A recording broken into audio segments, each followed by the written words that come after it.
Good evening, everybody. Welcome to Going nuCLEar, full-blown coverage of the Land, part of the Land Multimedia Group. I am Ethan Greenberg, along with my co-host Mike Pellegrini and Drew Hagenbaugh. Fellas, a good Thursday evening to you all. No Thursday night football for the Browns, but that's okay. There's no reason to cry. No reason to cry. And the Guardians already played today, so no reason to cry about them, actually, for once. How are we doing, guys? Well, I'm doing pretty good. How you doing? I'm hanging in there. It's hopefully we've got some weather here in the Richmond, Virginia area, and hopefully it doesn't cause any power blips or outages or so on and so forth. But we'll just have to kind of hold on here, hold on for dear life. The other night I was on a podcast and it something kicked me off on Sunday night. I was doing the Prospects of the Land baseball podcast, and we got blipped for a second, or at least I did, and fortunately popped right back on, thankfully. So it was all good. Mike, how you doing, bud? It's quite funny you mentioned that, because before the Guardians game today, there was loads of horrible weather going on outside my window, and I was a bit concerned that I was going to lose the internet and so forth before the Guardians game. But luckily, it disappeared in time, and we got to see the Guardians win a series for the first time since July. Much needed, because obviously we'll speak about it a bit later, but we're going on this crucial road trip. First to Colorado, then to Anaheim. Well, in my opinion, we need to go at least 4-2, in my opinion. But yeah, and then they've got Kansas City after that, so they've got They've decided to come a bit hot. They've won 5 straight. Kansas City have, so. Well, these things happen. But yeah, we will get to the Guardians here shortly. I guess the biggest topic in town, I suppose, is our beloved Cleveland Browns. The Browns heading into preseason week number 2, setting up for a matchup with the Buffalo Bills today. The ever important joint practices out in Berea, cross country mortgage field house, etc., whatever they call the facility there in Berea. I guess first and foremost, we all watched the game last week between the Browns and the Bears. That game, Deshaun Watson started it, and before the game even, when that was announced that he was starting, Coach Todd Monken said, "Hey, Deshaun's starting this one. Shador will start the next one, blah, blah, blah, blah, blah." We watched the game, and if you look strictly at the numbers, it looks like, and I think you could argue that Deshaun Watson maybe had a better game overall. He played more than Sanders. He played the whole first half. Sanders only played one quarter. Watson leading the team to 2 scores. They had 10 points, and Sanders got him in the red zone. They went for it on a 4th down. It was a brutal play, got stuffed, and then he ended up with no points. His last drive, his last possession, was an interception, which might have been caused by a slippery ball due to swamp ass. Have you guys ever heard that? Oh yeah. It's one of my favorite terms to use during the summer. Well, I've heard the term, but I've never heard of having someone's butt juice on football. Like, can you imagine? Like, hey, what's that? Dang, this ball stinks. I don't think I would have touched that ball. As soon as that ball sounded, I would be, ooh, what the? You want me to throw this? Exactly. Do you guys just start thinking about in Major League, the movie Major League with what is it, the old Harris, and he's like, "You put snot on the baseball?" Anything I can. Yeah, anything I can. I got some Crisco down here. And he put a little jalapeno in my nose, and you put snot on the baseball. So that was crazy in and of itself there. And overall, the score was not pretty. It got we go out up to 10-0, and then they took out the first team, especially the first team defense, and we just got destroyed. So that left me a little bit concerned. I don't know about you guys. Did you leave that game the same way I left it, where I'm feeling, oh crap, our defense, this could be a problem if there are any injuries to especially to our secondary, because it looked brutal. Not necessarily, just because when I watch preseason, I understand it's more so a kind of like a tryout for guys who got invited to camp, guys who got invited to try out for the roster. Obviously, it's a lot of his practice guys getting the majority of the game time. So when I see like the score and I see like the box score or whatever, it does obviously it doesn't shock me to see like, oh, this guy is playing horrible. This guy's been bouncing around from practice squad to practice squad. So like, of course, like he's not going to play superb. But now the only thing I look at is if one like Deshaun starts with the ones. Now, how did he look with the ones, and how did he fare? Same thing with Shador this weekend. Like when we see Shador on Saturday, how's he gonna fare? Because that's the only thing. But like once we get to Shador's throwing to third stringers, I kind of like he's throwing to third stringers. That like yeah, you want him to throw the ball well and obviously look good doing it and stuff like that, but I can't fault him for any sacks and stuff like that, really, because again, like you have a fourth string guy blocking for you. I mean, he's going to be a revolving door, and he's going to. So yeah, I kind of take a lot of the preseason with a grain of salt. No, that's fair. I mean, Mike, do you kind of see it the same way? Yeah, I have a really hard time grading preseason performances because once I think the plan originally was to only have the starters and offense in for the first drive, but if I remember correctly, we went 3 and out. Yep. Yes, it was a horrible first. We had to then extend that to the second drive, which we went 10-0 up. Or did we score 3 points in the first drive? Or was it 3 and out?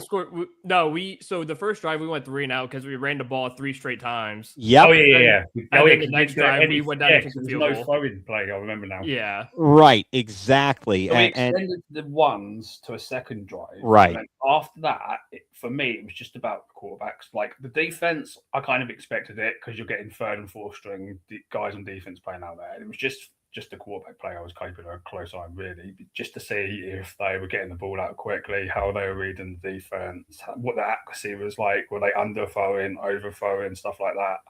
That was kind of more what I was looking at because, to be honest, I don't really know much about the Bears, like third and fourth strings. So it's really difficult to gauge who we're actually playing against. Like, right. Really give a fair grade on people's performances. But at the same time, it kind of felt a bit expected as well that the third and fourth strings were going to look a bit mad. I mean, we looked, our third and fourth strings, our secondary looked brutal. So we definitely need to pay attention to that. That could be a problem. Although I'm seeing he went out. Let's see.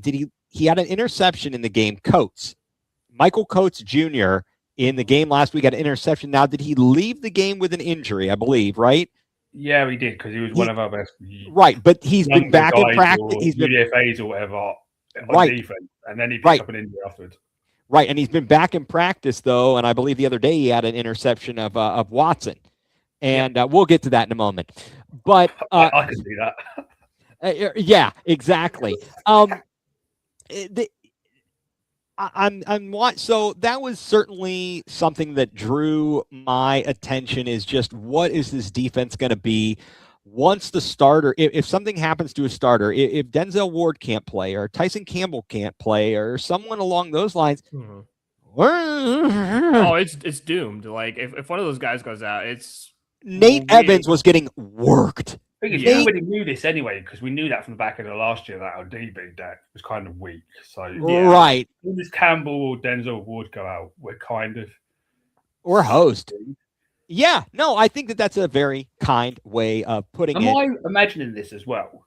That you guys might remember the game, but wasn't there a game where I think Campbell got hurt or came out of the game, and then the quarterback threw towards Denzel Ward in like 3 consecutive plays on like a clutch drive, like right. Well, are you thinking about the game? Are you thinking about Pittsburgh when Aaron Rodgers went after him because he was trying to. I don't know. 3-4 times, and it's like Yeah, I think Campbell wasn't on the field. It's like, yeah, because Campbell's.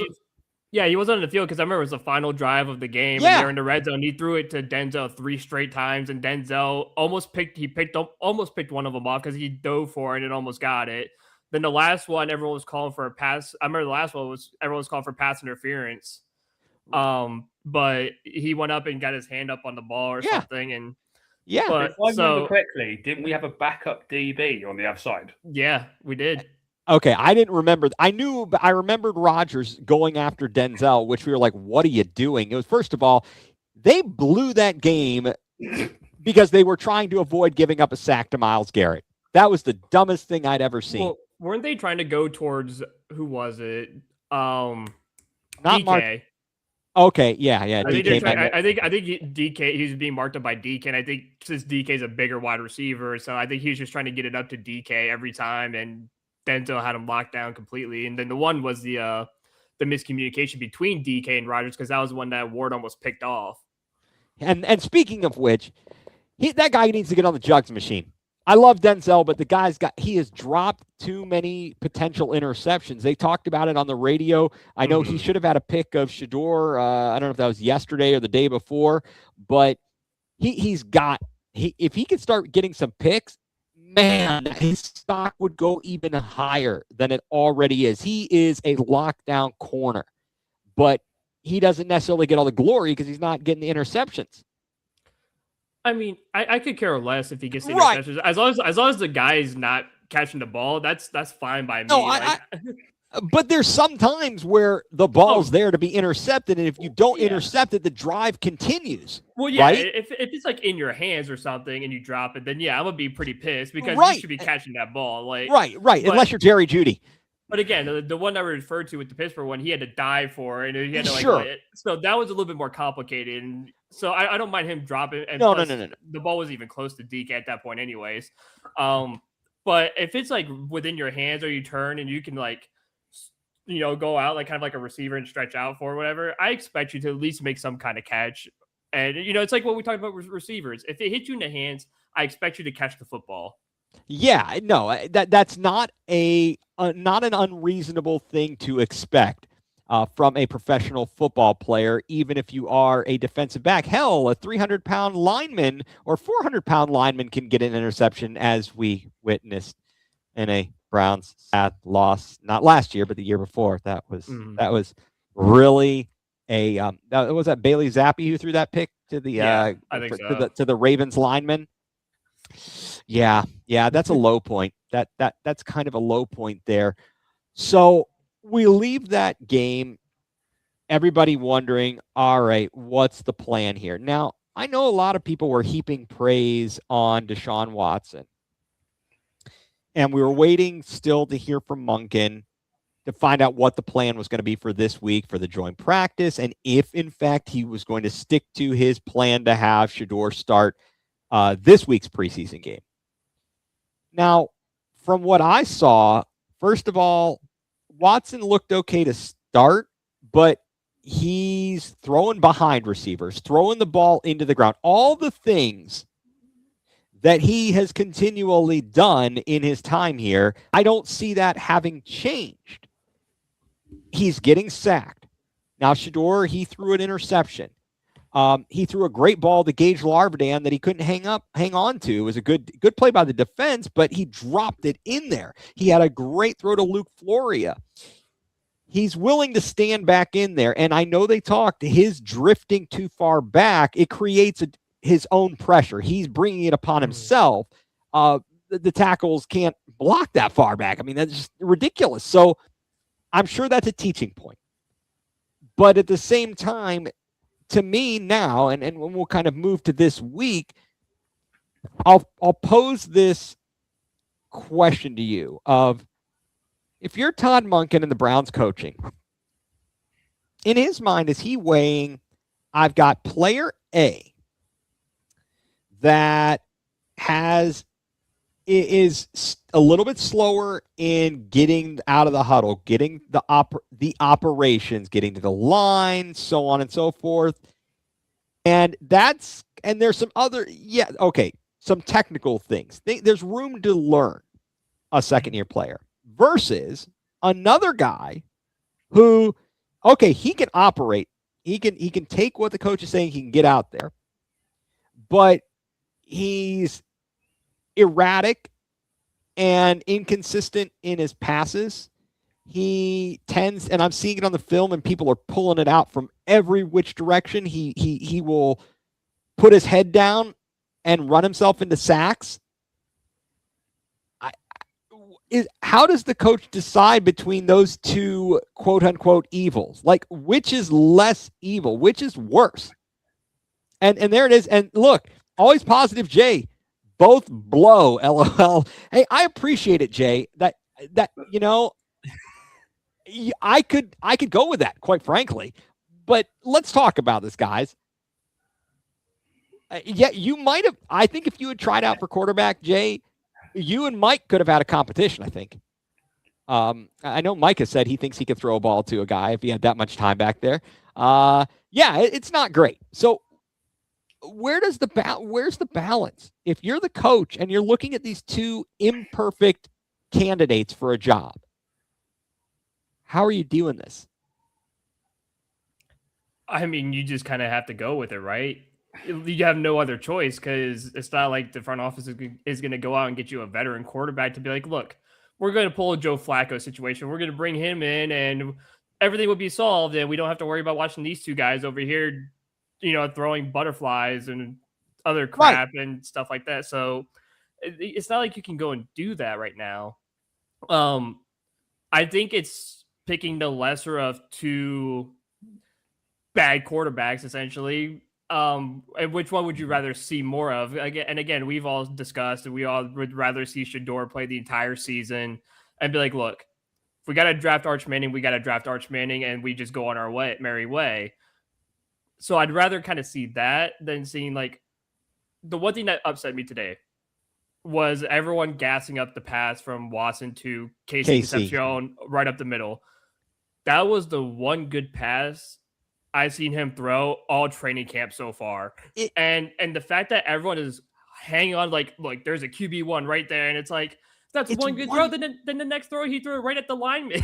He threw it right at the lineman for a pick. It's like, what are we doing? Like, It's exactly what Zach Jackson told us. It's exactly what everybody else has said. He'll make one good play, but for every one good play, there's numerous and multiple other terrible plays and not good plays.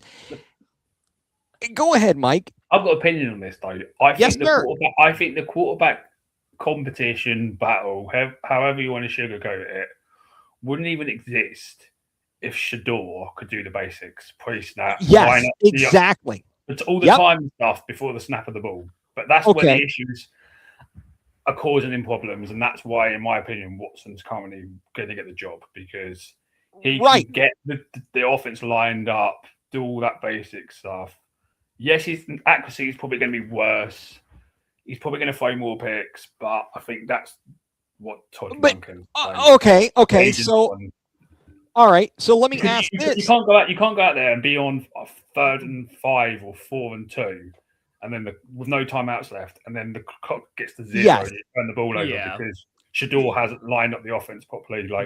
Agreed. Absolutely. Okay. So let me ask this, and this is I don't know how this is going to sound. But if Shedeur could do that, I think he'd win the job, in my opinion. Definitely. No, I definitely agree. And that's why I think I'd rather go with him, because I think his issues are something you can teach. Now, my other question. What's easier to fix? His stuff is the inconsistency of Watson throwing a 40-yard pass through the middle, within the next play being a pick, or Shedeur's basic principles of lining up the offense. Right. I think that's easier to develop. See, I think that you can sort of fix that by simplifying things. I'm not saying you have to, because he's not smart enough, but maybe you start off in a more simplistic form, knowing this guy's only a second-year player. This is not the easiest system in the world to learn. Let's take this a little bit at a time and find what he does well and continue to do that over and over again. Could you not do that, as opposed to saying, I'm going to it's like saying to a chef, fresh, who's never cooked on the line at a restaurant, at a major restaurant. They cook at home all the time. Hey, here's the entire menu, and you got to do it all. You've never cooked any of this stuff in your life, or for this large of a crowd, just do it. Well, why don't you start them off? So say, all right, you know what we're going to do to make this easier for the staff and for the chef? We're going to limit the menu. We're going to limit the menu to these items, and you're going to do these things real well, and you're going to master that. And then you gradually add more on as you go. Yeah. Bingo. And you get all the experience. The thing about Sanders that I see, and I'm not. But the other thing as well, because they're splitting the reps, if you just gave it all to Shador, by the time the season starts, because his reps would have pretty much doubled, he probably would have got there. His progress level would have been so much better. But you would think that because he's having to share the reps. Right. Now, but now here's the question that brings up. What's going on? We talked about this again. What's going on in the building and in the meeting rooms? Is there more to it that the coach is saying, I can't do this. I don't have time for this. We need to go out and win. And he thinks this is the best way to do it. So maybe he's not saying that he actually thinks that Watson is so far superior. Rather, he's saying, I need to get in there and we need to try and win some games right off the bat. And I can't have this is not a hand-holding game. I need to get in there, have somebody who knows what they're doing. Let's get it done. This will give Shador some time to be watching and taking it all in and growing. I don't subscribe to that, but I'm throwing it out there as a possible theory and mindset.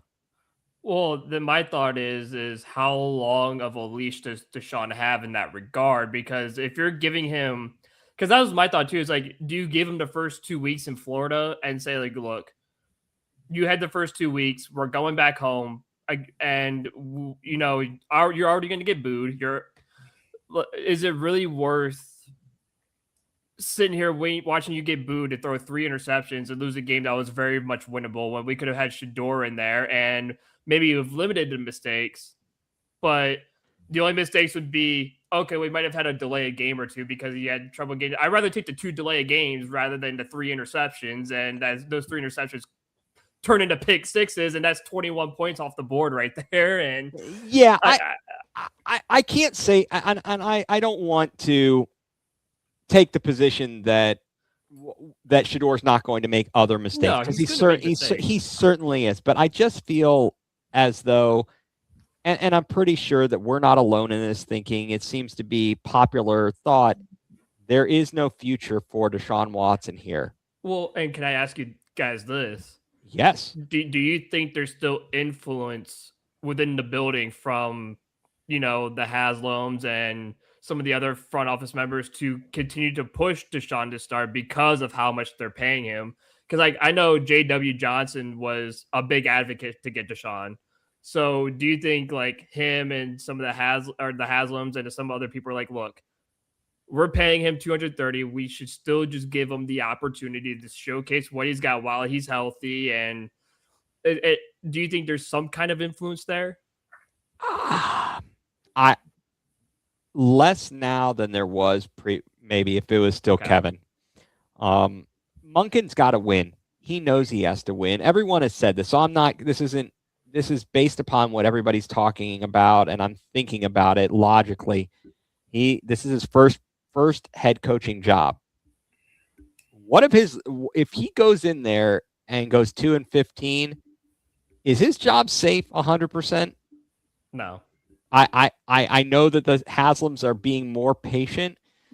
So if he thinks, look, Watson might be more ready to play immediately, then maybe that's where he's going with it. But I that's a good question. Mike, I'll let you answer as well. I just think the pre-snap stuff is way easier to fix than that if they just give him Shador more time, more reps. Yep. Because I'd rather have 5 full starts in the game and say 1 interception than have like 1 full start but like 4 interceptions from Watson, or like a lot of missed touchdown throws, or loads of missed passes because there was a decoy. Because there was a decoy. Well, I'd rather have the penalties than the turnovers. Right, sure. Well, and my thought too is if Deshaun does start, and we all noticed the video when Deshaun did throw that pick where He kind of Watson's shakes his arm. kind of shaking his arm. Like, Do you think that now? Do you think that they'd be like, because we saw it in the preseason game where they ran the ball the first 3 plays of the game. Do you think we could see something similar if Deshaun were to start, where Monken's like, look, I'm not going to have this guy throw the ball a lot because if his arm is really dead like that, I would rather run Junkins to the ground than make Deshaun throw a pass, especially more than 10 yards. It's very possible. And what did Zach say to us? Zach said, I don't know how much does he have left in his arm? Yeah, I don't think there's much left at all. I don't think so either. The structure of his arm just looks weak. Like we saw that clip today of that interception, and his arm just looked. Well, right. It was kind of down to his side and just flaccid. Like he dislocated his shoulder or something. Something didn't feel right. I can't say what it is, but it looked like he shook it like something didn't feel right. Now, let me ask you guys this. Is that the reason why in training camp we see him throw one good ball deep, like today to Casey Concepcion, and then the next balls are 5 yards to like that 6-yard interception, and then he can barely throw the ball 5 or so yards because maybe he has one good deep ball in him, and then it's oh man, right? Okay, so let me throw something out there to you guys, and this is reckless speculation, of course. But all right, I have I know in my left shoulder, I'm left-handed.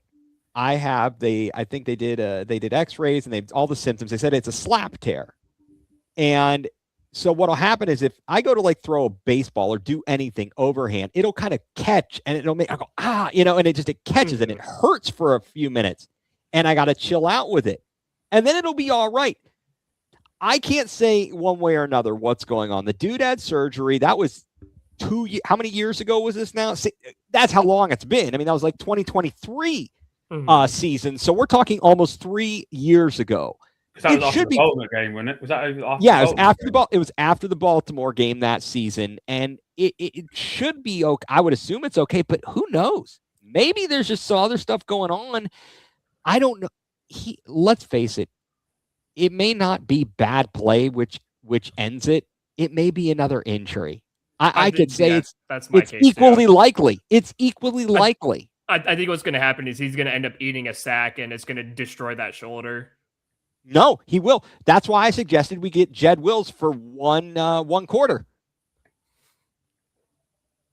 That wouldn't be a bad idea. He's going to go for a short throw that gets his arm's going to hit or something. He's going to go, and one of the defensive linemen or someone's going to come in and just knock his arm.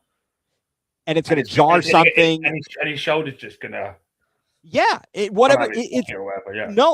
really is a possibility that you have to be quite often, not the injury part, but those kind of plays where the and if he's exposed and his arm gets hit by a defender. Yeah, and it could be very much to a non-contact injury as well, where he just throws it and he's trying to get it through a tight window and he's trying to fizz it through and he just throws his shoulder out completely. Do you guys remember when when they saw him and he was trying to make his return and he's practicing? Oh, there's a lot of zip on his pass. Yeah. I've never been more tired of the word zip than that, other than talking about the University of Akron. But I don't know. Today's joint practice, they split, as they said, they split the reps. Watson got more reps with the ones, but overall, Shedeur threw more passes. I know people were going bonkers because on the quarterback tracker, it didn't show Shedeur. It only showed one touchdown the whole day, I think. Watson had one and one interception. And Shedeur, they're like, I counted 2. Your guys on your radio broadcast, probably Cleveland Browns Daily, said that he threw a couple. But per the quarterback tracker, they said the whistles blew their the refs blew their whistles, and as such, they didn't count as touchdowns. I know that the highlight was this one throw to KC, but I think that there were equally as many good throws by Sanders. Now, Judkins didn't practice. They're saying it's minor. Let's hope so. We are going to need him. A positive for today, and something that I wanted to kind of bring up, which maybe my fears have been quelled a little bit. As much as we've been talking about the quarterback competition, what do you think about the offensive line? Should we possibly be more concerned than we have maybe stated about the state of the offensive line? Because they did not look great last week in Chicago. Again, they're trying to come together. They're putting together essentially an entirely new group. Well, I think that's more so the case, is that I think it's just all a new group. And again, when you come from a group of different teams and different styles, you're going to take some time to adjust. And so, and when we talked about Shador's struggles of just getting to the line of scrimmage, that very much plays a factor. When Watson's doing 5 different things at the line of scrimmage and calling out 5 different things, there could be some confusion.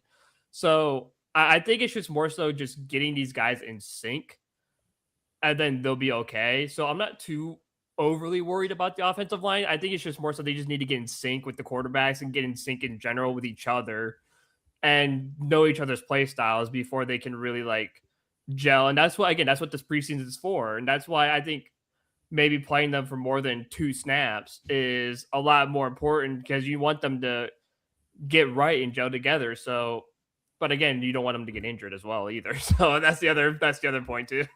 Right. What do you think, Mike, on the point of or any concerns about the offensive line after the first preseason game? Where was your mind on that and their level of concern? So I was thinking about it just when Andrew a minute ago was talking about getting the running game more involved if Watson can't throw the ball too much, because based on the first preseason game, our run blocking was the weakness. It was horrible. Our blocking was much better than the run blocking. So, and if that's the case, then what do we do? Yeah, I don't know. If we want to be run heavy because Watson can't sling the ball too much, what do you do? Right. Do you put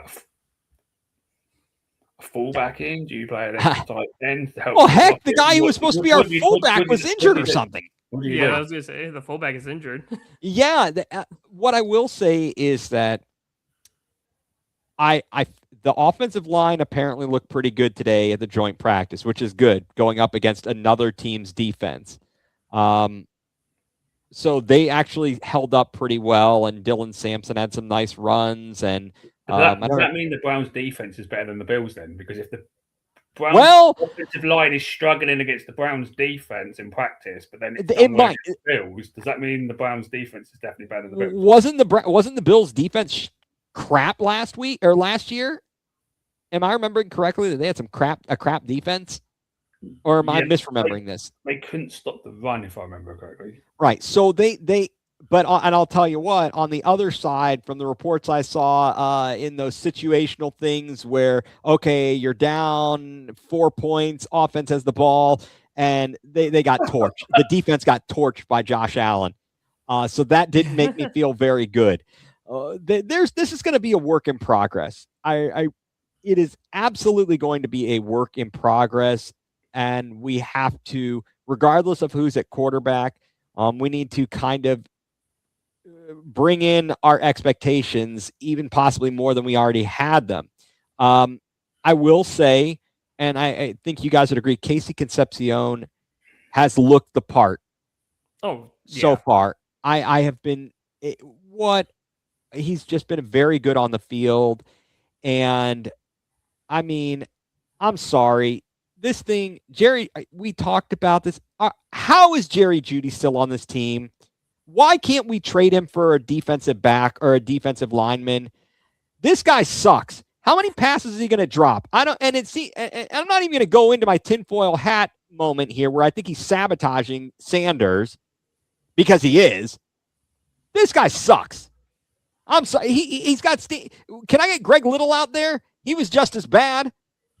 It didn't cost near as much. Yeah, no kidding. And the thing is, too, it's like, I feel like he could play it off like he's sabotaging it too because he already can't catch the football. so it makes it easier to be like, ooh, no, I dropped it. Uh-oh, it's just typical Jerry Jeudy with the drop. Yeah, it's absolutely brutal. I don't love that. It is certainly not good. But I guess we'll see. We'll see. Cedric Tillman didn't practice again today. That guy's on his way out. He will be gone. Yeah, injuries have tanked him. Yeah, it really has. Can we get David Bell back? I heard he had like good. Can we get like Donovan Peoples-Jones back? Oh, dude, man, that'd be solid. Hey, how about Hollywood Higgins? I think he's a firefighter, right? Didn't he? Yeah, he's going to school to be a firefighter now or something. That's crazy. That's all. I mean, it's awesome. I'm glad, but yeah, we've had. I just feel that if you were to put together a wide receiver room of the young guys that they showed on the bench, which was the funniest thing, and I couldn't believe what they said. If you had, I think it was Bonds, Boston, Concepcion, and you can take it for what it's worth. The person who captioned it or pointed out the initials of the players' last names, you have those guys, and you then think you've got those three receivers, and you add in players like, I don't know, who else do we have that's coming along? I wouldn't go Larbadan, but Malachi Corley, Wallace, Floria. Well, yeah. I'd rather have any of those guys than Jerry Jeudy. I know he's got more talent than them. Well, isn't there like decent wide receiver free agents too out in the market? There's got to be. I feel like they could do something, and I think they will. Quite frankly, Andrew Berry is very good at making that move that you didn't expect with a wide receiver and coming up with something. Todd, while you're looking that up, Todd Monken said that what was I going to say? That some of the older starters won't play, but you'll see some of the young guys. I assume that means we'll see Spencer Fano, as well as some of the receivers, Boston, Concepcion, see those types of folks. So hopefully that's the case. And you can't say I don't want Shedeur to be set up for failure, which is what I was kind of ticked about early on this week, and saying this feels like a dog and pony show. But you never know. Again, the question is going to be, what is Monken more upset about? What pisses him off more? The operational stuff, a penalty, or throwing interceptions? Because I'd be damn pissed if I was throwing interceptions. You can overcome a 5-yard penalty. You can't really when you let the clock run out. That's kind of a goof. That's a tough one. But to me, those turnovers in the red zone are killer. You take away any points, you've got 0 instead of at least 3. It's just, I can't, I don't know. And I couldn't believe it that there were actually still people, back in the background and are coming out of the woodwork who are, Deshaun Watson people. I'm sorry. Some people say, what was he supposed to say in answer to the question from Mary Kay about, well, what do you think about, or how do you handle what you might face when you come back? She didn't out and out say, what are you going to do when they boo you? And he said, I don't care. And to me, and others have said it, so this is not an original thought, but you should have said, I understand they're paying customers. I'm going to go out there and do my best, and I'll give them something to cheer for, or whatever the case may be. Instead of saying, I don't care. Well, if you're right. You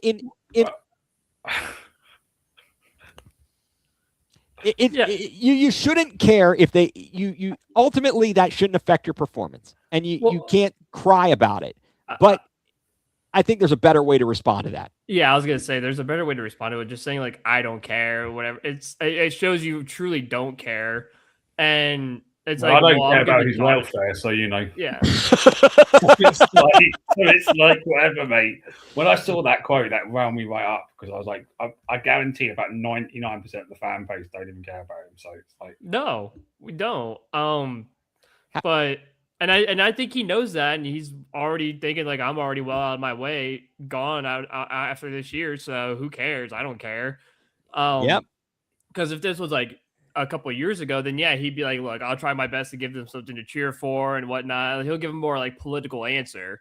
Yeah, But I think at definitely. this point he just does not care at whatsoever.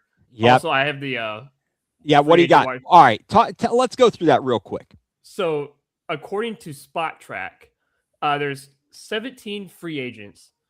So let me know if you guys want any of these guys. So you have so the game is, would you rather Jerry Jeudy or Jerry Jeudy or Tyreek Hill? Well, he's broken. So Tyreek Hill on a cheap contract if it was like I don't think he's able to even play right now. That is true. He's actually injured, isn't he? So yeah, still recovering. Okay, let's go. Jerry Jeudy or Curtis Samuel? I'd take him. He's a bit long in the tooth, but I'd still take him. He's reliable. Jerry Jeudy or DeAndre Hopkins? Oh, DeAndre Hopkins. Okay, let's keep going. How's he not been signed yet? No, he's not. No, he hasn't. Jerry Jeudy or Josh Reynolds? I worked with an attorney named Josh Reynolds. He was a Jerry Jeudy or Zay Jones? Zay Jones was rather underwhelming. I'll take Jerry Jeudy. The last two you've said are both terrible. They're just probably worse than Jerry Jeudy. Yeah. Jerry Jeudy or Hunter Renfrow?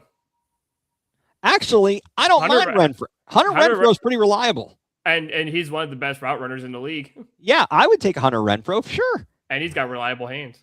Heck yeah, he does. Jerry Jeudy or Sterling Shepard?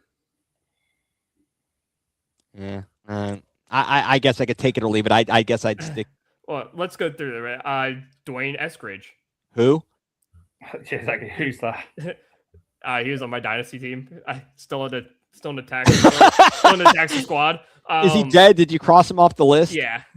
I dropped him like a week ago. Oh, okay, good idea. So, let's see, DeAndre Carter, who's already here. Oh, yes, he was. Yeah, he was here, and he got injured, and we were supposed to be like kickoff returner, and yep. So no, okay. Okay, how about Brandon Cooks? Oh, Cooks, he's old, a little long in the tooth. If he's healthy, I wouldn't mind him. I don't mind him. He's all right. I'd take him. A guy a similar age, Tyler Lockett. Oh, I'd take him. Absolutely. Come on down. Let's go. Mind you, like the Brandon Cooks and Lockett contracts were $1.2 million apiece. I would absolutely take them at their age as backup receiver than Jeudy trying to be an alleged WR1. Here's a guy who had a decent season in Buffalo and who's still 27 years old. Gabe Davis. Take him, and did you take him? I'll take him. Yeah. James Prochet. He was here too, wasn't he? I think so, for a year. Bring him back. No. And then the last three are undesirables or unknowns. They're guys who are in their like third or second year. So you have Bryce Ford Wheaton. Never heard of him. Malik Heath. And then a guy who is he's only in his second season, Joshua Cephas. Yeah, that sounds like a major problem there, Cephas. Yeah. But there's guys on here. Curtis Samuel's a solid one. I mean, you have Renfrow, Brandon Cooks, Tyler Lockett, Gabe Davis. Those are solid. I'd definitely take over Jerry Jeudy at this point. Right, at a much less expensive contract. So what I would do is all within a mil. I'd flip Jeudy to a team that's wide receiver needy and try and turn it into a D lineman or a defensive back. Do something. They got to do something. Because we got positions that are much thinner than the wide receiver room, and I don't see Jeudy in our future. If there's any way to get something out of him, they might have to do it. It may not be to start the season. It may be within a few weeks. They may have to wait a little bit, but yeah, that's a questionable thing. Now, we could go down to DB's one. You got Marshawn Lattimore as the first one. Is he not on the team? No. What? Did something happen to him? I don't remember. You also have Tre'Davious White from Buffalo. Jeff Okudah. I'd take Okudah. Come on, Buckeyes. Adoree Jackson.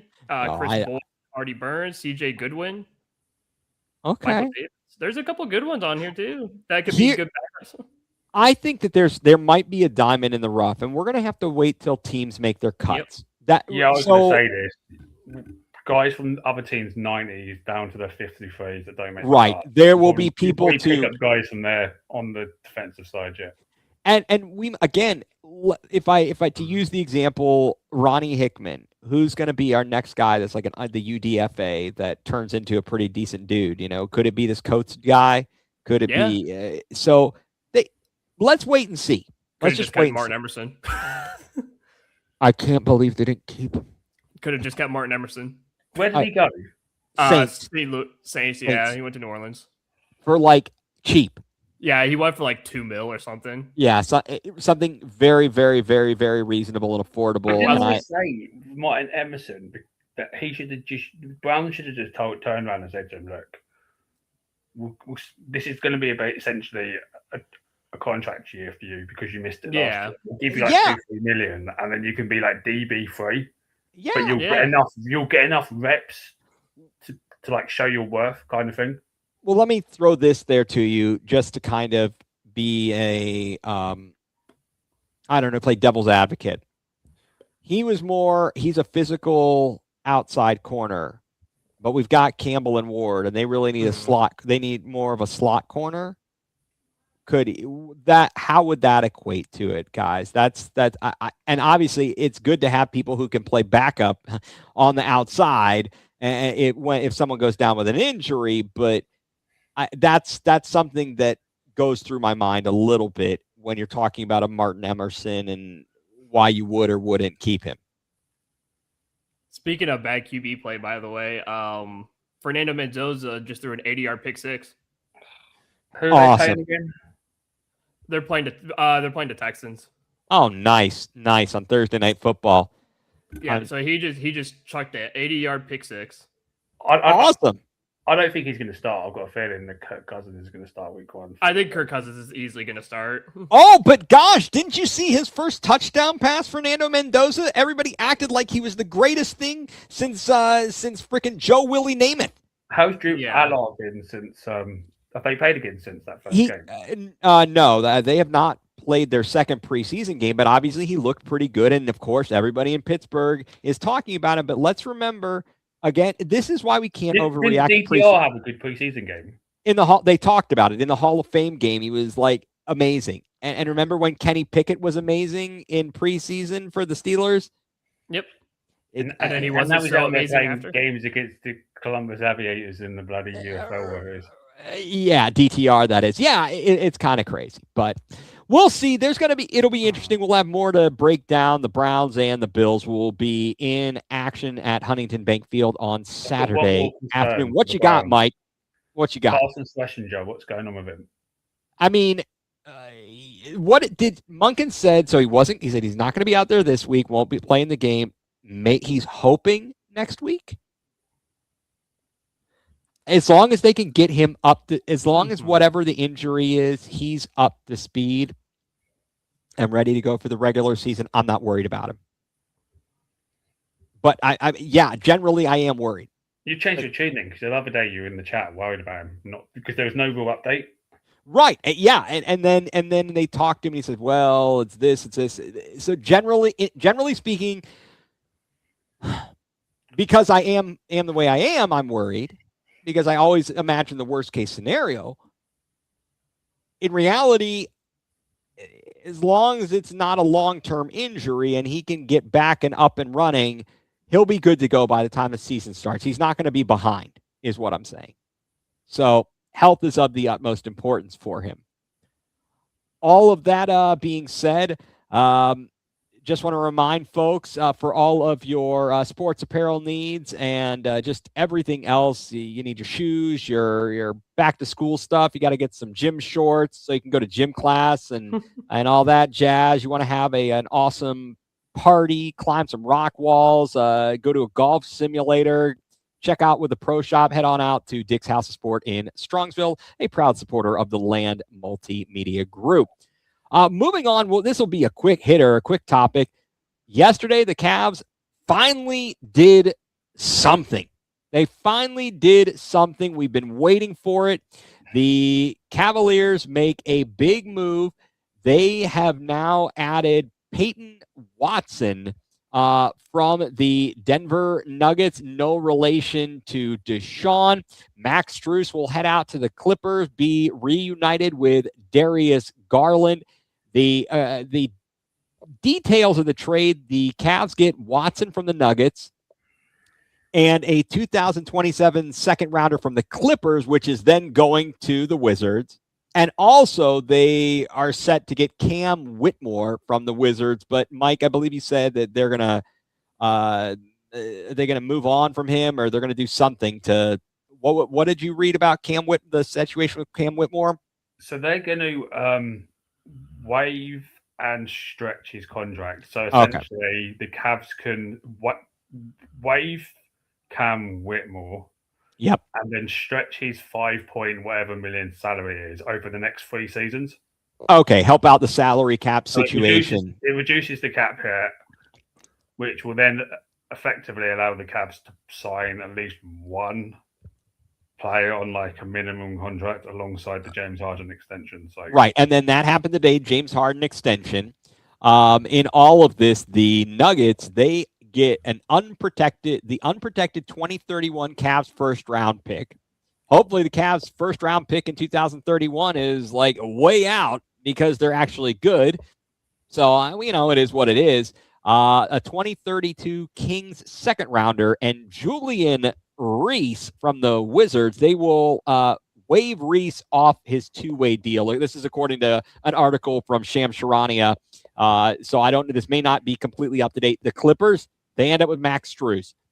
The Wizards get Trey Mann from the Cavs. The Cavs had just acquired him from the Hornets, and where they sent Dennis Schroeder. Trey Mann goes to the Wizards.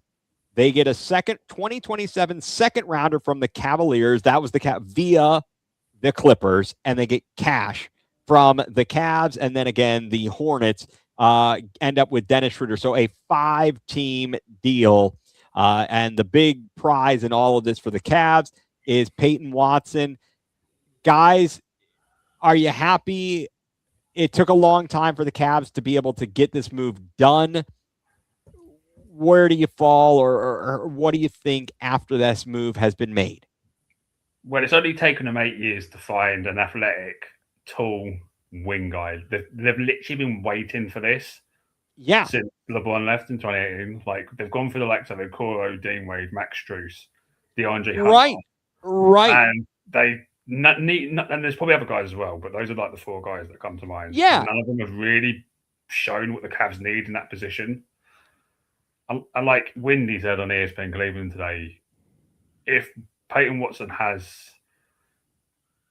a similar performance to his 1 month in January, which he had, where he got like 22 points, he shot 48% from 3 or something, then this could be a really good, smart move by the Cavs.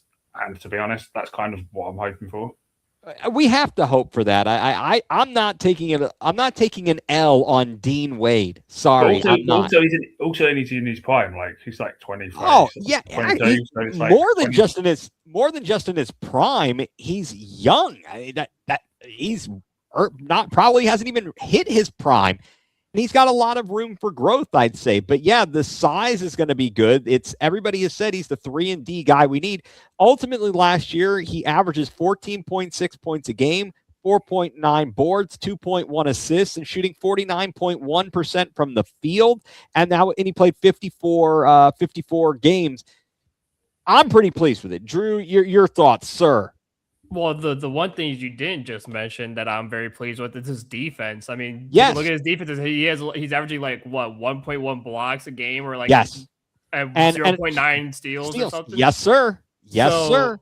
The kid's not just good offensively, but his defense is perfect. It's like what you want Isaac Okoro to be, which is a great defender, but also a good scorer, a guy who can get to the basket and shoot and, get to the rim. And it's like, oh, finally we have someone who can do this. And it can stretch the floor as well. And he can stretch the floor. Now, imagine how fun James Harden and Donovan Mitchell are going to have with Peyton Watson. They're going to have so much fun with him, and it's going to be a great watch for sure. I'm looking forward to it. How do you guys think he compares? And I haven't looked at the actual, I don't know, physical stats, but how do you think he compares to DeAndre Hunter and what they hoped he would be? I would say he's obviously younger, but I would say he's trying to think of like right words to use here, but I would say he's what you wanted in Hunter, but better. Like, I'm not saying Hunter's bad, but he has more upside. He has more room to grow. He has more upside, but I would more consistency than DeAndre Hunter. He's more consistent as a player. So like we got used to DeAndre Hunter scoring maybe like one night he scored 20 points, and then the next 3 nights he would score like 8, and then he would score 20 points. Then he'd score 8, 7, 9, 20. And it's like, okay, we need consistency. Like, I need you to hit at least 12 to 15 a game. Give me some kind of base and consistency. And this is what Peyton Watson can get you. He can get you that consistency of, I can get you 14 to 16 a night. And I'm like, cool, great. And I would say he's a little bit better defensively than DeAndre Hunter. Yeah, absolutely. I'm pleased with it. And for all of the people, and I know there's reasons to sometimes be down on James Harden, and there were reasons and times, but that's what I was looking for. He ultimately sacrificed or did a solid for the Cavs so that they could make a move. And he waited and waited and waited to sign a contract at first to try and get LeBron here or whomever. And now he continued to wait. And the Cavs, they did right by him. I know that, again, he kind of gets a bum rap, especially during the playoffs. We were all ticked off with him in the turnovers. But he won us some games, and he certainly proved his worth. I'll take what he did is a pretty nice team move. So I can't be hating on that too much. I actually think that, and they went over this, I listened to this, they talked about what's going on in the Eastern Conference. We really don't know. Are the Pacers actually going to be good? I say no. Just because they get Halliburton back, they got nothing. What else do they have, right? The Knicks obviously are still going to be good, although they've lost a couple pieces. The Celtics, well, they're changing directions. Now you've gone from having Jaylen Brown to now you've added, you get Paul George, who's older, but you also added Mitchell Robinson to help toughen up and help on the defensive end, on the boards. The Magic, they've been inconsistent. They're going to have a new coach. Detroit's done absolutely nothing. And then you've got Philadelphia that stands to be top heavy and be at the top of the pecking order right now in the East. The Cavs maybe standing pat and making the minor tweaks. I guess they're hoping someone's going to make a major leap, and we'll get more into this as the season approaches, but certainly, hopefully their minor retooling, if guys stay healthy, they'll have an opportunity here. But yeah, I just think the Cavs are hoping that getting an actual wing guy like a Peyton Watson is going to help the performances of Mobley and Allen. Like, that's kind of what they're relying on at this point. And if it doesn't work out, then they're probably going to have to do what I've said and split them two up. But, definitely. Definitely. And I've seen a lot of people moaning about Max Strus being traded. And to be honest, like, I'm not too fussed because now it will mean that Sam Merrill will get more balanced minutes. Rather than two, like, being kind of similar players and taking minutes off each other. Yeah, exactly. And no doubt, I really had no problem, and I like Max Strus for sure. That's like not something that I could even I don't even know, not deny, but I really liked him, and I wish him well in LA.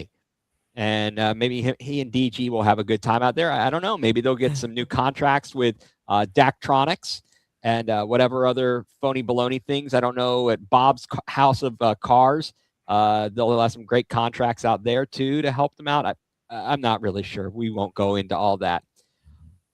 But moving on, the Guardians, Gardos all the time. The Guardians finally win a series this afternoon at home, taking down the San Francisco Giants 5-2, taking 2 of 3 from the Giants. And despite how poorly they've played, somehow, some way, because the American League is absolute hot garbage, the Guardians are somehow still in position, if they can go on a little bit of a run, that they might be able to play some postseason baseball. And I can't believe I'm even saying that. I don't know that I even believe it. Last night, after yesterday, I was furious with Parker Messick giving up 1 run, and they lose 1-0. Couldn't come up with 1 bleeping run. And I think I heard that's the 13th time they were shut out this season. Yep. And how many times did I hear them say? Over 50 times this year they've had less than 3 runs. Did you know that's the 8th game, right? Parker Messick has pitched this season where he's had 2 or less runs of support. Yeah, and he's what? His record is what? He's 0-2. He's 0-2 in those games. That's unreal. If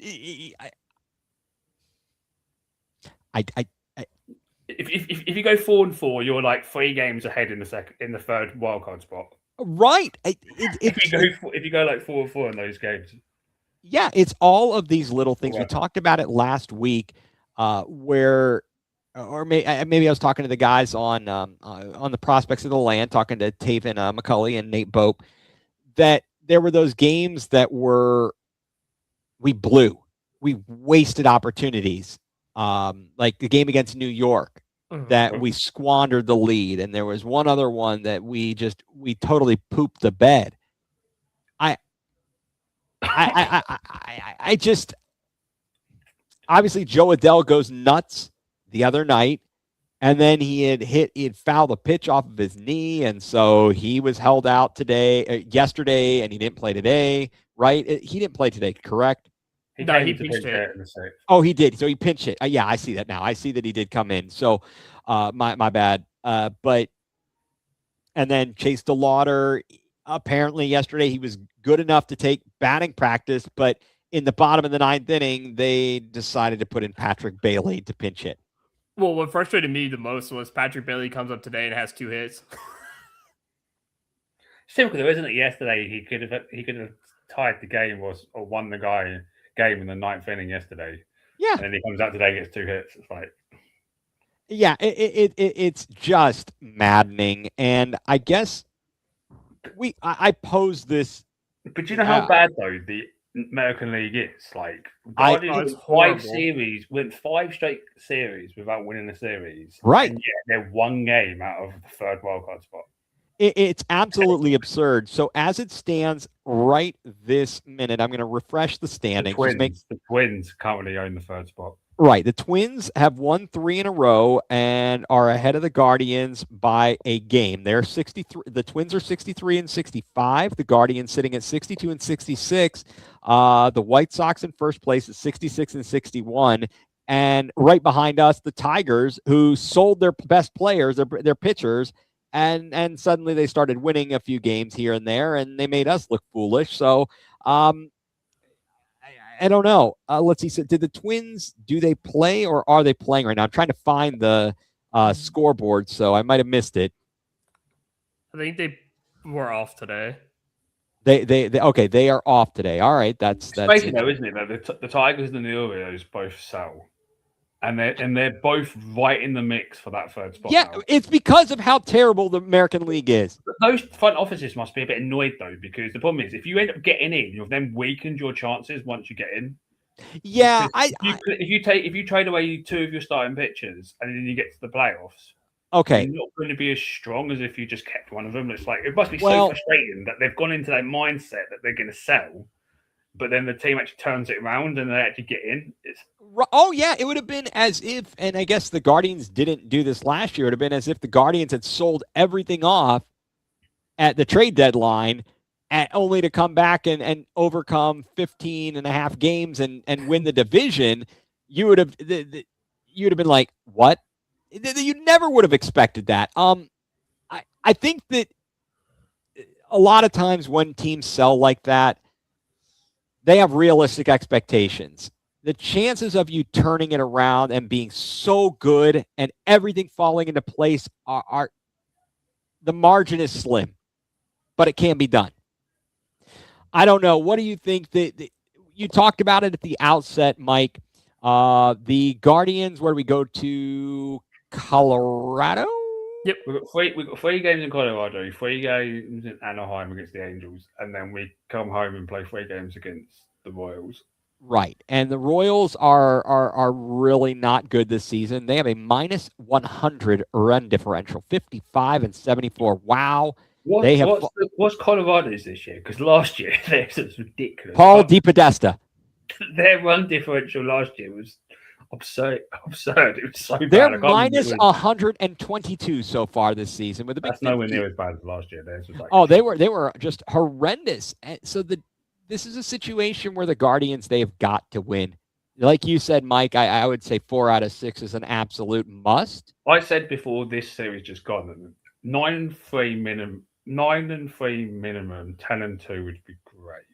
Right. Well, they've already they've lost 8-4 minimum because it's, and then 9-3 or 10-2 would be perfect, but 8-4 minimum. So win 4 straight series essentially. Anything above that's a bonus. Right. The crazy thing is, our starting pitching. If you do that, that gets you basically back to 500. So, yep. And then you have about 20 odd games left to then. Yeah. Then you've got, so by the time, if I look at the schedule, and I apologize, I should have had this pulled up. I don't. I have a schedule pulled up too. Do you have the Guardians schedule pulled up and see where we're at the rest of kind of after this? After those series, then we're literally talking about September, guys. Yeah. And all it takes is one good month of baseball. But we have a 3-game series against Toronto. And then we have a 4-game series, which includes the makeup game on June 14th that got postponed. You have a 4-game series against Detroit at home. And then you go to Baltimore. Then you go to Baltimore. Minnesota. Then you come back for 3 against Chicago White Sox. Then you play 3 against the A's. Then you go to Boston and then finish out in Kansas City for 3. They've got I'm not.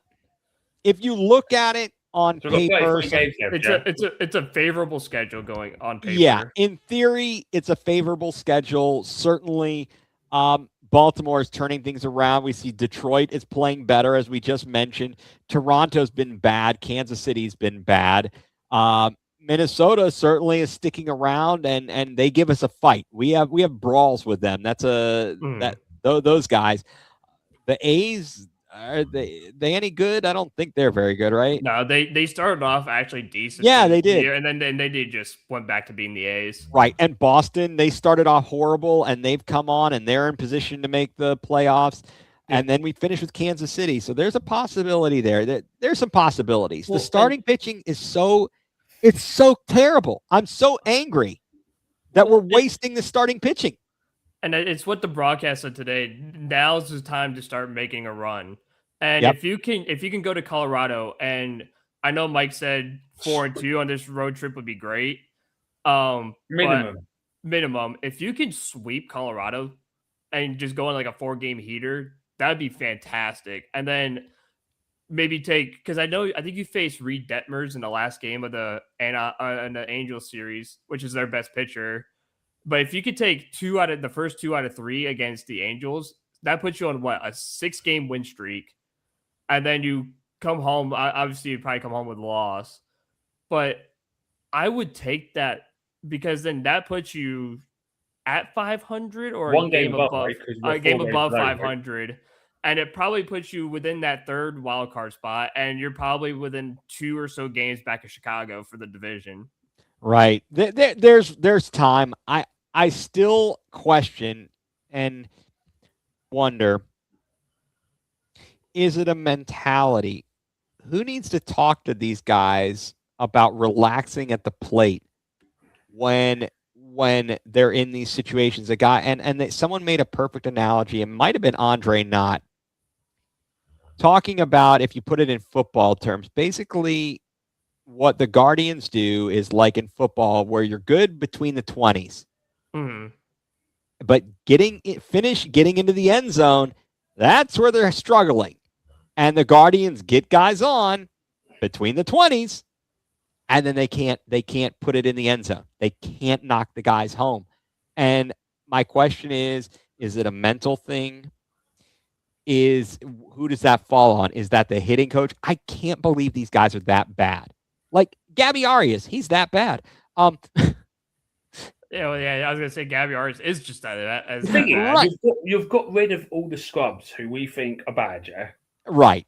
Because they're washed or they're not talented enough. But I think now the problem is it's not the lack of talent; it's a processing thing. Yeah, it really is. Rather than actual lack of talent.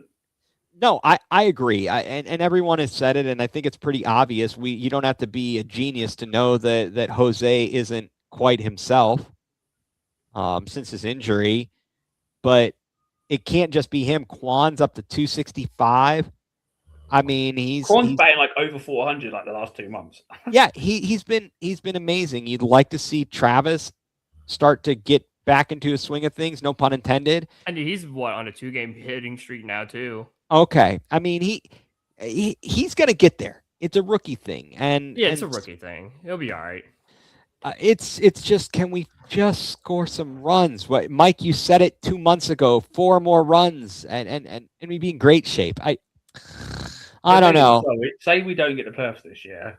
Just take the White Sox, for example. Back-to-back years of getting like 100+ losses, yeah?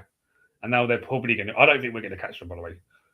I just don't think this team's got enough in them to catch the White Sox. I think at this point, we're probably going to have to just focus on that third wild card spot. In my opinion. They would have to pull Detroit last year and go on like a losing streak, and I mean it's not out of the question. 4.5 is nothing, and especially when you've got we've got a 3-game homestand against them.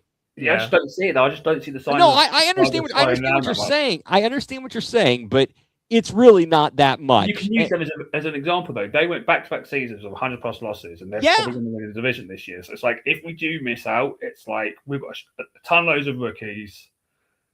Yeah, they're maybe this is just a down year.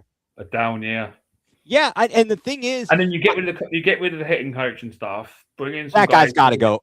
Fink has got to go. Who can help with the processing. I swear that we approach. It's a terrible approach. This guy's brutal. I know we talked about it a few episodes back. He's brutal. But speaking of things which are not brutal and should be on an upswing, it's about time for the Premier League season to start up. And Tottenham Hotspur, after last year dragging themselves above the relegation zone, Tottenham Hotspur will begin a new campaign on Saturday, taking on Brentford. Guys, what do you make? And there's been more moves today, so I'll let you kind of go down the list of what they've done, what the move is today. What do you make of all that Spurs have done during this offseason and to position themselves for a run to be at the top of the table in the Premier League? I mean, we just got Savinho, which finally happened. I know we've been waiting for this deal for 30 years. Longer than Peyton Watson? Yeah, it took longer than it felt like Peyton Watson, but we didn't have to wait a year for Peyton Watson. But we've been waiting 8 years for Peyton Watson. We haven't replaced LeBron's for like 8 years. Yeah. But we signed Savinho for what was it, Mike? 80 mil plus 5 mil add-ons. So the theory that's going around is that Spurs are negotiating with Man City for a double deal for Mamouche and Savinho, and because basically that Frankfurt have a sell-on clause for when they sold Mamouche to Man City. Man City are trying to find a loophole basically to not pay it. So they're essentially going to inflate the Savinho cost, then sell Mamouche for no profit. Because that way they won't have to pay the sell-on fee, because the sell-on fee is only based on profit. So if you don't make a profit when you sell a player, you don't pay a sell-on fee. So Spurs are going to overpay for Savinho, essentially. That's what it seems like. Yeah, because Savinho should be like a 60 million. But they're paying 85. They're paying 80. According to Fabrizio Romano, it's 80 million plus 5 million add-ons. And the suggestions are Mamouche is going to be around 70 million-ish. Yeah, so Savinho's inflated while Marmouche is going to be sold for kind of like undervalue. Yes. So that way Man City doesn't have to pay the sell-on clause to Frankfurt. So because I think wasn't there something too that they had to pay Brazilian club too? They do, but I can't remember how much that is. But yeah, I don't blame them for wanting to not give money to a European rival. Like, right. I'd rather give it to a poor team in Brazil. Like, and I know Savinho has played for three straight Man City or Manchester City clubs, basically like Girona and someone else too. I can't remember who it was, but it was like City group owned teams or whatever. Okay. Because City Girona is definitely one of them. Yeah. Because City owns like New York City FC, or they own like Girona and a couple other teams. So like Savinho played for Girona and another team that was a part of the City group. So basically, they were just paying themselves. Yeah, Girona in 23-24, 30 in La Liga, 37 matches, 9 goals, 10 assists. Then he was in I guess I'm just looking here. I see he was with Brazil and under 20 in their U20 World Cup. So I only see Girona and Man City, but there may be something else. But again, I'm not looking all into it. Where does Savinho? Where would Marmouche? Where do they fit into the puzzle with players that are no longer with Tottenham? And how do they fit into De Zerbi's style of play and systems? So Savinho will mostly go out on the wing. Okay. Him and Marmouche are guys who'd be within the front three. Okay. So you would have Savinho on the wing, and you'd have Marmouche basically and I don't know, are they going to put him as more so of a 9 ahead of like Solanke and Richarlison? Marmouche. I think Mamouche is going to be like a 9.5. It's going to be like he's going to be like a 10/9. Yeah. Does that make sense?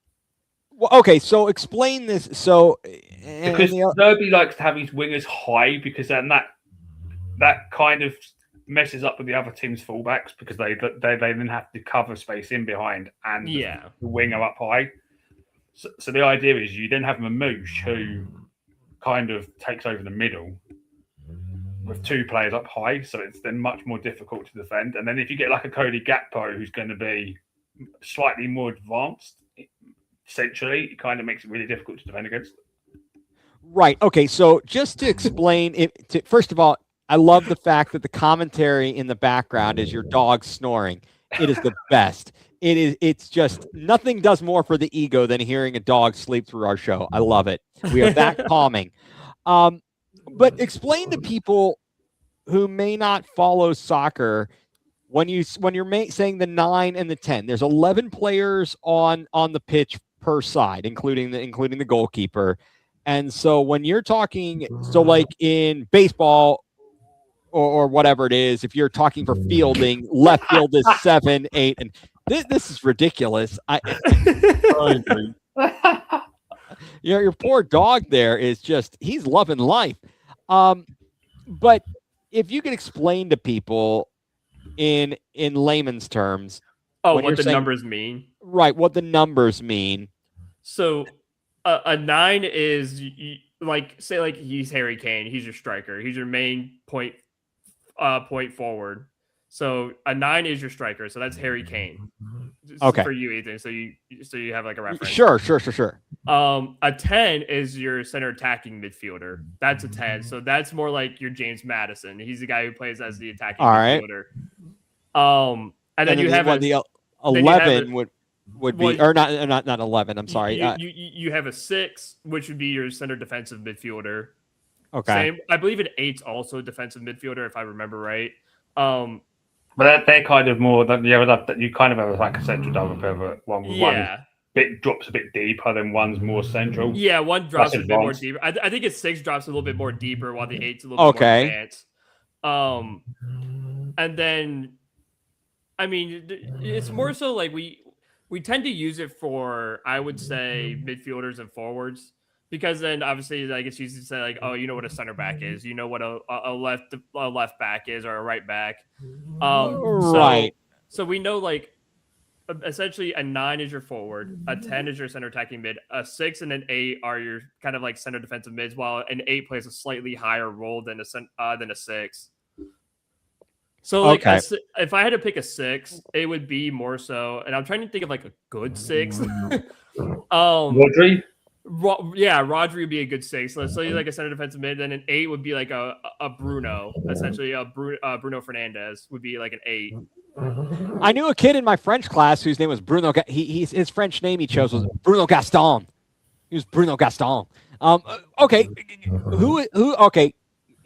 For other people who may not know the Premier game and those players, what about if you were to compare it, or Team USA?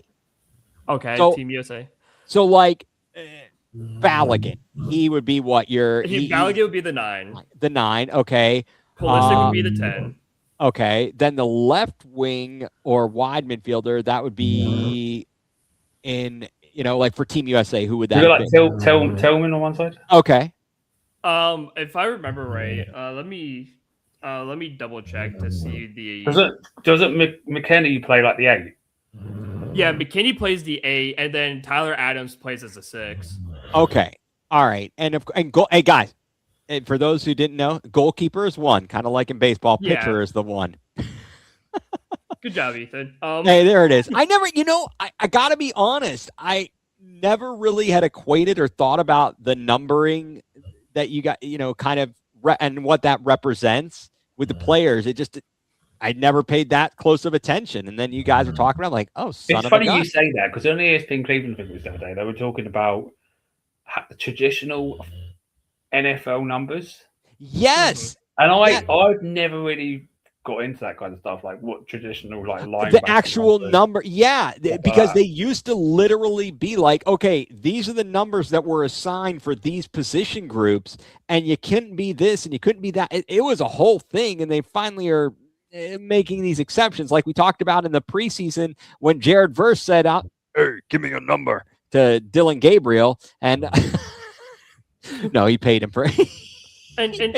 And I wanted to make it easier because, like, Team USA, so, like, when it came to what Pochettino ran for the U.S., he ran, like, 5 different formations. Okay. Because, like, I think against Belgium, he ran, like, a 4-1-4-1. And then against Australia, he ran, like, a 3-5-2. And then he ran a 4-3-3 in another game. So he's run a bunch of different stuff, but... Right. And all right, that all being said, how do you think that with these changes, they're going to be able to build on what they finished with De Zerbi to end last season? I mean, it's going to look more so, and I think De Zerbi actually said this himself, and correct me if I'm wrong, Mike, but he kind of wants to go back to kind of like that Ange ball kind of style. Okay, which is a lot of attacking, and you might give up the counterattack, you might give up some goals, but you're going to be pressing forward. Yeah, it's a lot of pressing forward, a lot of shots, and a lot of high press on when the opponent gets the ball. It's a lot of high press, a lot of doubling up on guys, and a lot of trying to, once you lose the ball, win it back immediately. And yeah, you're going to face a lot of counterattacks in that kind of style, but I'd rather score 4 goals a game and give up 1 than kind of sit back like Thomas Frank and give up 3 and only score 1. So I would rather play super high press, super off the field. And that's why we're signing these guys, because Savinho's great out in the wing. And like Mike said, he the way De Zerbi's going to play is those wingers are going to play really up high on the pitch and force those wing backs to kind of play the entire length of the field. And, if those guys are up high, it's going to be hard to track back against Savinho. It's going to be hard to track back against whoever else is playing on the wing, and Marmoush playing up, as kind of like a 9 or kind of like Mike said 9.5, where he's playing kind of like as a 9, but also as a 10 a little bit because he likes to drop back and drop back a little bit, then press forward. So Right. it's more so just attacking the wings, forcing them to go way up high, and forcing the other team's wingbacks to kind of just exhaust themselves by going up and down, and it's a lot of less playing through the middle and playing more down the wing and playing down the flanks, and then getting back into the middle once everyone's like spaced out, and then it allows like Madison and everyone else to come just kind of like rush through the middle and receive the ball into the middle and make things happen again to play more through balls. And it's a lot more easier if I had like a board and I could like shift it all around. Like we'll get that for you. We're gonna get that for you. I think we're gonna whiteboard. I'm gonna sit here just like move things. But I was listening to Brian, yeah, that does Tottenham on tour, yeah.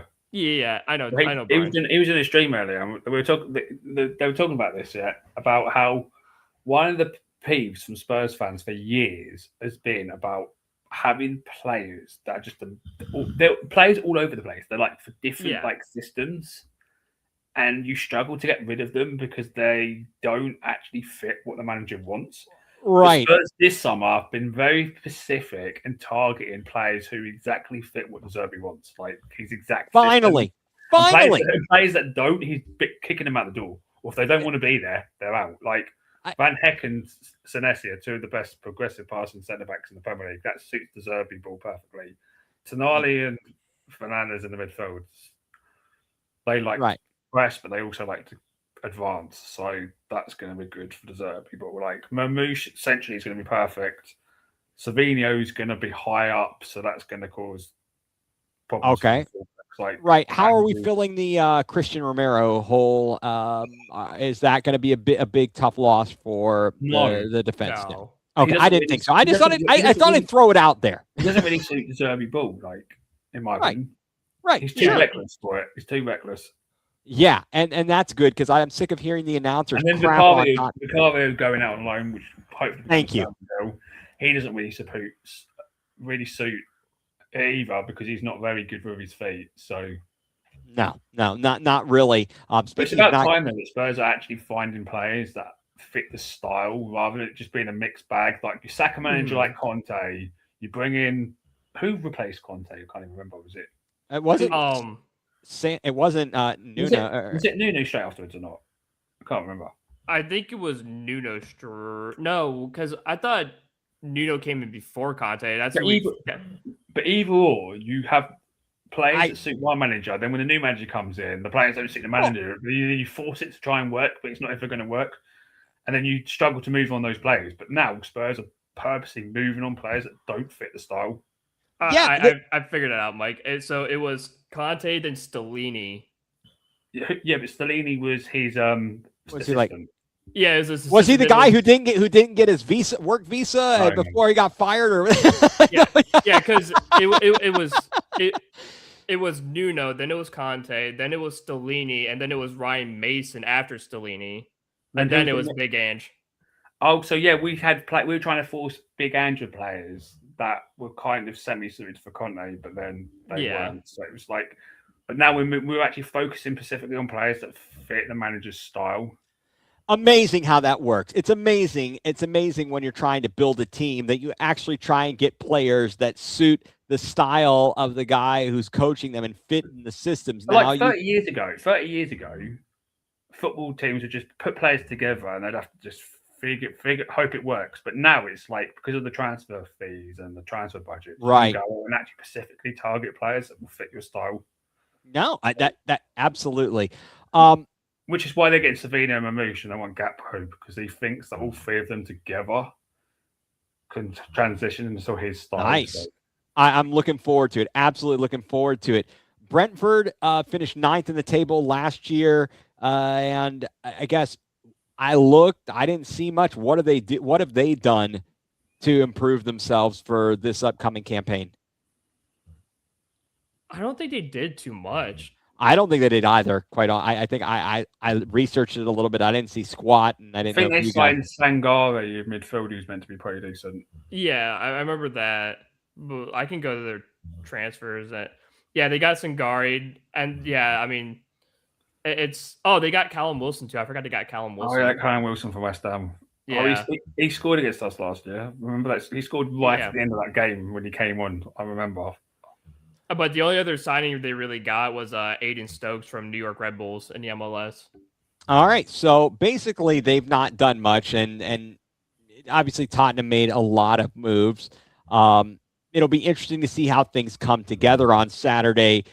Brentford, from what I've read and researched, they had a pretty decent amount of success last year scoring from set pieces. Is Tottenham finally going to be able to defend a set piece? Yeah, I think so. I mean, that's kind of why you brought in Jan Paul Van Heck. That's why you have Marco Senesi. Yeah, those guys are good in the air. They're very good defensively.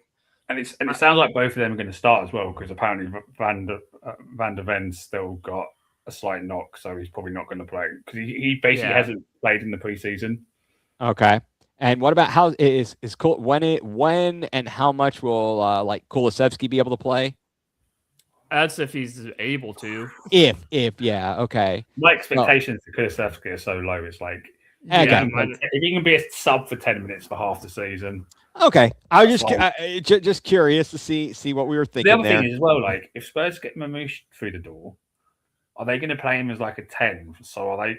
It's potentially, and you don't start Maddison. Like, I wonder if that's kind of the thinking as well. So like, especially if you get like a Gakpo, like, could you play Mamouche behind Gakpo and then just? When will these guys and when will these guys be available? Savinho and Marmouche. So Savinho, this is apparently according to Spurs ITKs, Savinho's pretty much nearly completed his medical. They're trying to get it done overnight because there's a 12 noon UK time deadline to the league. And they've apparently already started the process for a visa, because you apparently need a work permit, even though he is leaving Man City to come to Spurs. Right. They're trying to get it through because De Zerbi wants him in the squad for Saturday. So. Oh wow. Okay. But they have to get it all done by noon on Friday, because that's the deadline to register your squad for the first and game. I think that's why they're also racing to get Marmouche done as well, so they could get him in for a medical and trying to race to get his visa in. But I don't think Marmouche would get as lucky as Savinho though to get in for Saturday, but. I think that's why you're seeing him trying to race quickly through these transfers to be like, hey, look, we want these guys in the lineup now. I think Spurs could get the medical and the contract signed. It's the stupid UK to UK work permit when they've already played for Premier League clubs the issue. Yeah, that's such a stupid. I told Mike that's such a stupid thing. You like to have to get another work visa, or whatever. It's like, dude, you already live in the country, you play in the country. Why do you need a secondary? It's as if like your actual overall. It's like if I had one in America, wouldn't I have to get a new one if I change the employer? No, I don't think so. If you move, I don't think you have to. Do you? You probably have to. If you have like a work visa, you may have to get something. I think might be. What are you saying? It's more so like me and you who already live here. Like if you moved back to Ohio, right? Would you have to get another work visa to work in the state of Ohio instead of? What am I working for a different company or a different employer? This is the thing; it's a different employer, isn't it? Spurs, right? So unless you could say, look, the Premier League is essentially the larger. Yeah, but the Premier League requires it. I know. To be registered, you have to have an up-to-date work visa. It's nonsense. I get it if it was he was coming from an Italian club or Brazil, but like Premier League. Gotcha. Yeah, so it's just a weird thing. It is. So, all right, last question on this, guys. Where are we predicting Spurs in the table this year? What are our expectations for Spurs? I'm gonna go. I've been sticking with like fifth. Okay, you go fifth. Mike, you're saying in the top three. All right. If Savinho is going to happen because it's been agreed. Some people are saying Mamouche has basically been agreed and he's going to have a medical probably tomorrow. And then if Spurs get Gakpo or someone else as a forward, then I think with one game a week, Spurs could get third. All right. That's uncertainty with the other teams like Chelsea, Man City, Liverpool, all new managers. Carrick with Man United, he's going into Champions League this season from one game a week last year. Right. Villa are selling all their best players. Yeah, they're bringing in players, but potentially their top 5 players are all going to leave. So it's like there's so much uncertainty amongst the other Yeah. big teams that with the signings Spurs are making, if it gels quickly, I think Spurs could get top 3 this season, and they might even get second. I'm gonna say, but my minimum expectation is 5th. Like, all right, I'll be surprised if Spurs do get like 3rd. Yeah, I want to stay conservative. I'm gonna go. I think top 6. I'll go top 6. I think that's reasonable. But I don't think that thing is. I don't think they're spending the thing to be 6th. They're spending. Oh, I know that. Oh, absolutely. But I'm gonna keep. Look, I'm not gonna go overboard. I'm gonna wait and see how it is. Don't want to get too excited too soon here. Let's let it play out a little bit here. So everybody will have more updates on this. Spurs open and the Premier League opens this week. Spurs taking on Brentford on Saturday. And I think we have hit a lot of topics here. Want to have a chance for us all. Columbus Crew talk. No. We'll talk about them later. No, I think now is a time, and maybe this is the time it will come up. Let's find out what has everybody going nuclear this week. Mike, last week you were in a great mood. You didn't have anything that had you going nuclear. Do you have anything that has you going nuclear this week? I didn't have anything coming into the show, no. All right, fair enough. Drew, anything going nuclear this week? Oh, because there's always something good coming from Drew. I love this. These are the updates. The parking update. Please not be apartment related. What has Mike going nuclear?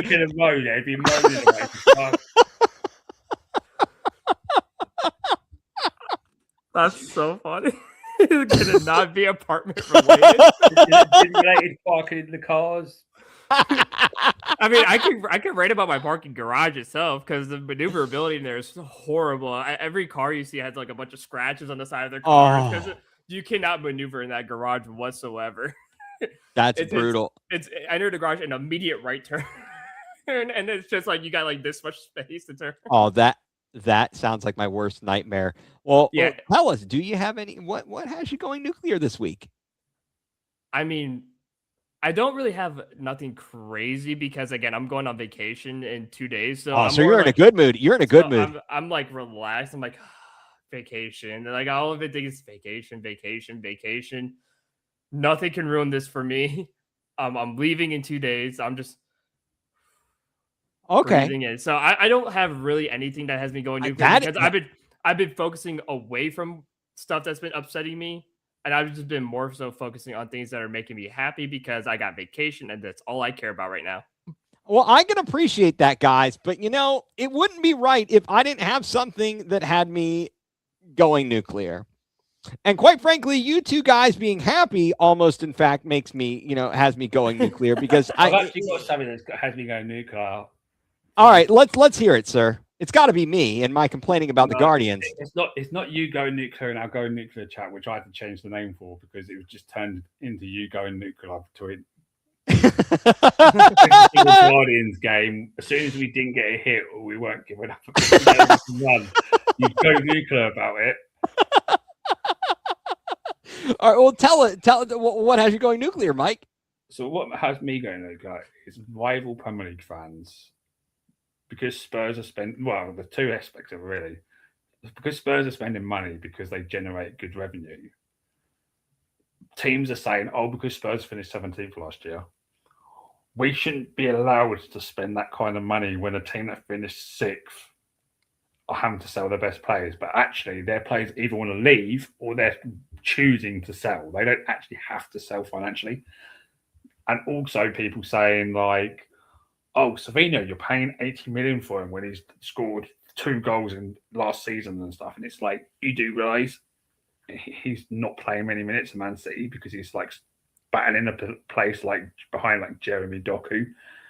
And he's actually, and some players play better in different systems. Like Savino might have not been a Guardiola style kind of player, but then he comes to Spurs and is like a De Zerbi kind of style player. And he's actually going to perform to a greater level, but football fans of rival teams just don't understand that, and it's like driving me up the wall that people are just criticizing Spurs transfer business because they're actually spending for the first time in forever. It's like yes. Oh man, no, good call. Well, I guess what has me going nuclear, guys, is this idea. So obviously on social media, as Browns fans, there's a lot of commentary about the play at the quarterback position or whatever. And what has me going nuclear is when somebody makes a comment about a player, a play, and a thought and gives an opinion, and their immediate response or retort is to insult the person, and then further to say, I bet you've never played a down of football. I bet you've never played a minute of basketball. I bet you've never done X, Y, or Z. Look, I get it. Not everybody has played the game, but that doesn't mean you can't know a lot about the game and can't study it and can't understand it. I'm never going to be big enough to be a football linebacker. I'm not going to be an offensive lineman. I'm not going to be a quarterback, a wide receiver. I might not even be a water boy, okay? But that doesn't mean I can't sit here and watch a game and understand it. It doesn't mean I can't take all this information in and figure it out. And the same goes for all these people who are on social media who talk about it. Whether you played the game or not, that's not the basis to say someone's opinion is invalid. That's absolutely ridiculous. I totally agree. It drives me insane. It drives you. You said you totally agree or don't totally agree? I totally agree with you. It drives me insane. Just because you didn't play a sport. Right. So you're telling me that I can't say that Reece Hoskins needs to be DFA'd or Gabby Harris should have gone 4 months ago just because I've never swung a bat baseball in my life, like because I've never played baseball, so right. So you're disqualified. I'm disqualified. I can't have any opinions on players' performances because I've never actually tried to play the sport. Exactly. It's absolutely ridiculous. And then we won't have sports radio or sports TV because a lot of those guys have never played a down of football in their lives or swung a baseball bat in their entire life. So. Right. I mean, Aaron Goldhammer I think he was a very high level skater, ice skater. And Tony Rizzo, apparently he played football at a very high level, as he says. He was at Mid-Park. Yeah, folks, I understand there's a lot of passion when it comes to sports and sports takes and opinions, but going after another person with the argument that you basically have no value and your opinion is useless because you didn't play the game is absolutely asinine. You're right. Mm-hmm. Maybe I don't have as much experience as some guy who played in the NFL or college football because I haven't experienced it firsthand, but I still can have a pretty decent opinion if I followed the game. Yeah, there's got to be some people who have no idea what they're talking about, and you can understand that, but really, this is what it's become. I saw some people, they posted just the most awful things, like, and just personal attacks on people, on reporters that they do really makes me upset, especially because I know some of these people. And to see that kind of behavior drives me nuts. It really does. Quit criticizing people and their, whether it's their physique or anything, physique, voice, hair, lack thereof, whatever it is. Stop. Okay. It's gone too far. These people are reporters. Hey, I bet you've never read a book in your life. I bet you can't even write the alphabet. Hey, I bet you don't even know how to talk. What is this crap? Get the hell out of here. Okay. So people calling out others and saying their opinion isn't valid because they haven't done this or that has me going nuclear. Fellas, we've gone strong here for an hour 45, a very long show, and it deserves a vacation for Drew. Want to thank everybody who has tuned in. Appreciate you all being with us. And guys, we'll come back together. Drew, you'll be on vacation next week, but we'll be in touch, and we may stay tuned, guys. We may have a possible big guest who comes available next week or in the coming weeks. We will keep you all posted on our schedule. So, want to thank Mike Pellegrini and Drew Hagenbaugh. And we will catch you again either next week, maybe the week after. Watch the Browns this weekend, all kinds of good stuff. So for Mike Pellegrini, for Drew Hagenbaugh, I'm Ethan Greenberg, and you've been tuned in to Going nuCLEar, full-blown coverage of the Land, part of the Land Multi